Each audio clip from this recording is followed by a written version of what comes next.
operative who has been spoken to by investigators. Peter, are you able to say at all if any political ideology played any kind of a role into what happened at the country club? No, I'm not able to say that at this point in time. Can you discount it? No, I can't discount it either. Did the defendant live alone? That's a little more factual information that I can't get into at this point in time.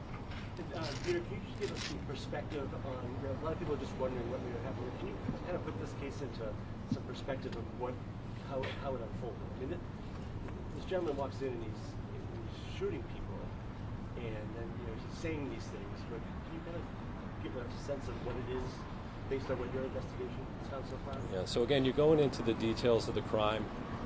Facts have been presented to the judge in support of probable cause for the defendant's arrest. There is a sealing order. And pursuant to that sealing order, we cannot provide additional details at this point in time.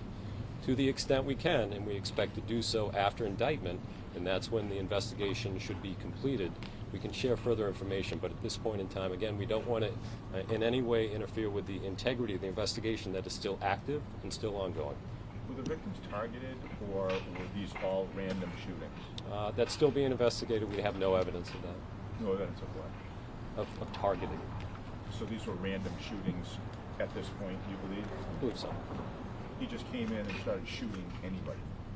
Again, we're still developing what happened beforehand, what motivated him.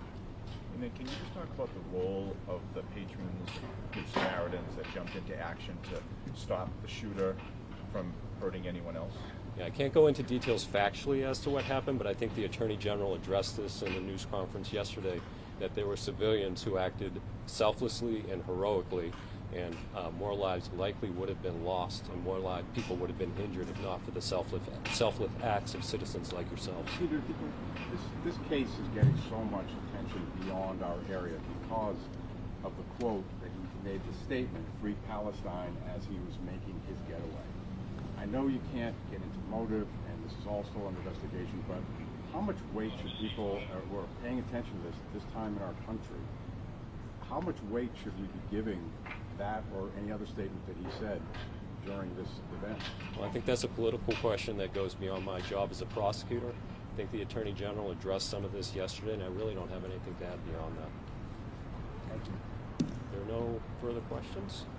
Can you describe the resources that you guys are deploying to? Yeah, I'm sorry. A car went by and my hearing's bad.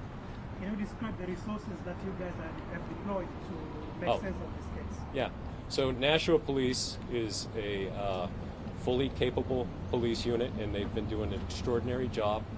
They have asked for some additional assistance from outside agencies, but it's primarily the Nashua Police Department that's investigating this. And again, it's done an extraordinary job, both in dealing with the crisis at hand as it was unfolding, and then investigating it afterwards. And they are the primary investigative agency in this. We are assisting them. Some other law enforcement agencies are assisting them, but it's primarily the Nashua Police Department who's done a great job. Do you have a total number of victims? How many altogether, regardless of being actually shot? So right now, I'll just rely on the statement that we gave in terms of gunshot victims, and there is one deceased, and there are 2 gunshot victims who are injured. I know it's been said that some statements were made, but it's believed that that was possibly just to create chaos. But can you confirm that the statement "Free Palestine" was made? Yeah, I can't confirm that. Again, this is based on witnesses, and we haven't gone through all the statements of all the witnesses, and there are dozens of witnesses. So until we actually review everything, we're limited in the information that we can provide and that we want to share. Because again, we don't want to be erroneous in information that we provide. If you recall, initially in this case, it was erroneously reported that it was multiple shooters, which turned out not to be the case. So we want to make sure we get not only the right information, but the fair information out there, and that's what we're trying to do through a thorough investigation. Is there still no indication that this case will be taken over by federal authorities? I have no reason to believe so. All right. Thank you all. Next, we're going to introduce Rob Parsons, who's the owner of Sky Meadow Country Club. He's going to read a statement. We understand you have a lot of questions. He's not going to be able to answer any questions. He'll just be reading the statement. Rob. Thank you, everyone. I apologize. This is not my profession. and not something I really would choose to do today. I'm sorry everyone has to be here. I did prepare this because I am not a professional, so I would like to read this.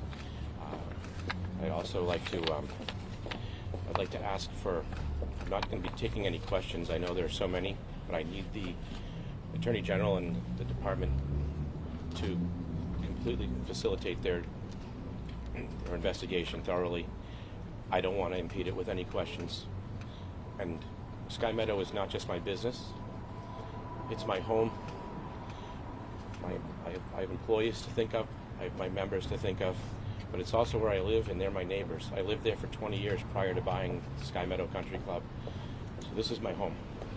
So it strikes there, and I'm going to ask for just time to grieve and some space to deal with that. And I respect that you will understand it. Can you just give us a spelling of your name, sir? My name is Rob Parsons. Spelling? ROBPARSONS.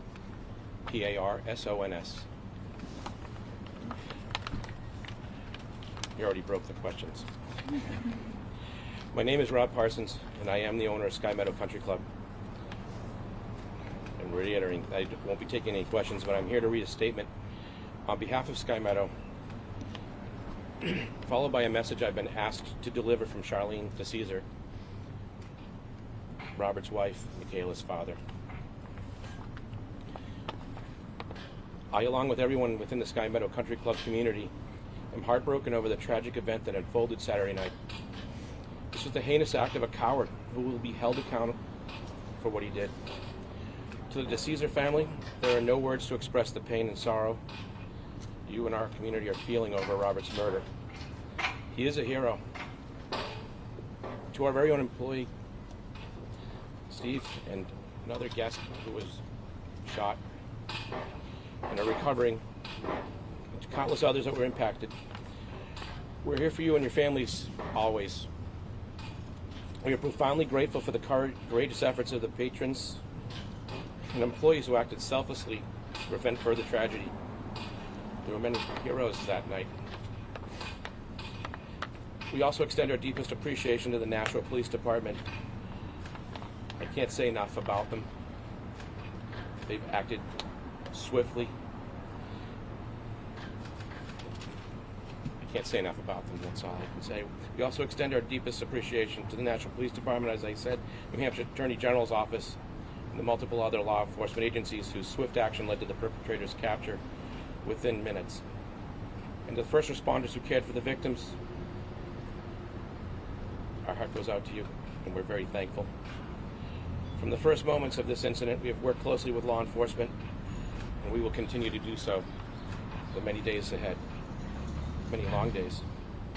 Sky Meadow and the city of Nashua are safe, tight-knit communities. Nothing more could closer to the truth than that. We're built on fellowship, compassion, and resilience. Those values have been on full display in the thousands of messages, well in excess of 3,000 and counting, messages of support that I've received. That's just me personally, just since this horrific incident began. The safety, security, and well-being of our members, guests, and staff are and always will remain my highest priority. We will not let the cowardly acts of this perpetrator define us, nor our community. This morning, I spoke with Charlene DeCesar. The strength that she and her family have displayed throughout all of this is nothing short of remarkable. She's truly a rock. I don't know how she's doing it. She's a remarkable woman. She wanted me to first say this is what her first thing she said was, everyone needs to know I am not leaving Sky Meadow, and I'm not leaving this community. This is my solace. This is my home, and I'm staying. I'm not certain I could say the same. Driving up the driveway into the haven that we love so much. I don't know how it's not viewed through a different lens by her, but it isn't. And for that, I'm eternally grateful, because I will not only have a friend and member, I have a neighbor who lives 300 yards away from my home. So thank you, Charlene. Here is her statement. As devastated and traumatized as we are feeling right now, I know this has to be incredibly hard for everyone at Sky. What we need to take from this is just what an incredible community we have here. The outpouring of love, support, food, even offers to sit with me and make sure I'm not alone. The little things and the big things that are beyond words. The people of Sky are my heart right now, and I'm forever grateful. And if anyone who lives on the third fairway could give me a lifetime pass to keep putting the balls in their backyard, that would be a bonus. She apologizes, but she's trying to find some levity at this time of crisis. That's the person she is. And for that, I'm eternally grateful to have her as my neighbor and my friend.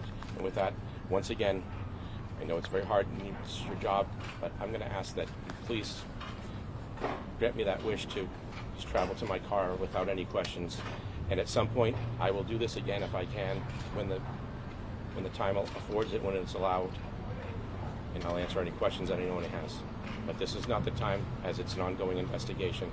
And I thank you all for coming. And I'm sorry you had to be here. Thank you. Thank you.